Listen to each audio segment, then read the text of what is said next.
Positive negative चाहिँ प्रायः जेमा पनि देखिन्छ साथीहरू। तर हामी छोरा मान्छे अर्थात् पुरुषहरू पनि यतिको हुन्छन् क्या। एउटा अल्छी श्रीमतीको श्रीमान एकदमै जाँगरिलो हुन्छ, यतात्यता सबै गर्छन्, अफिस गएर आएर पनि सबै काम भ्याएको हुन्छ उनले। हो, यस्तो श्रीमान पनि हुन्छन् साथीहरू। तपाईँले भनेको कुरा पनि एकदम सही लाग्यो। आउनुहोस् त एकैछिन उहाँको यो अन्तिमसम्म भनाइ सुनाउँ त साथीहरू। तपाईलाई थाहा छ अल्छी श्रीमतीको श्रीमानहरू चाहिँ असाध्यै जाँगरिलो पर्छन् के।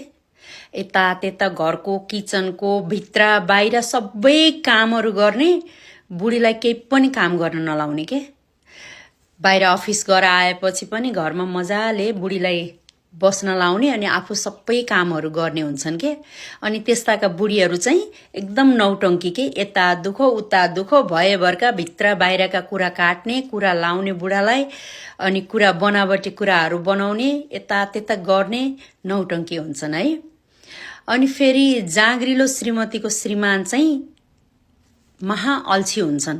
बुढीले टाकटुक भएन भनेर पानीदेखि लिएर सबै चिजहरू ठिकठाक बनाइदिनु पर्ने के। अनि बुढाहरू चाहिँ खालि बाहिर हिँड्ने, बुढीलाई दुःख दिने, खालि बुढीलाई मात्रै टेन्सन दिने हुन्छन् के। किन यस्तो होला है। भिडियोलाई अन्तिमसम्म हेर्नुभएकोमा यहाँलाई धेरै धेरै धन्यवाद। Thanks for watching this video.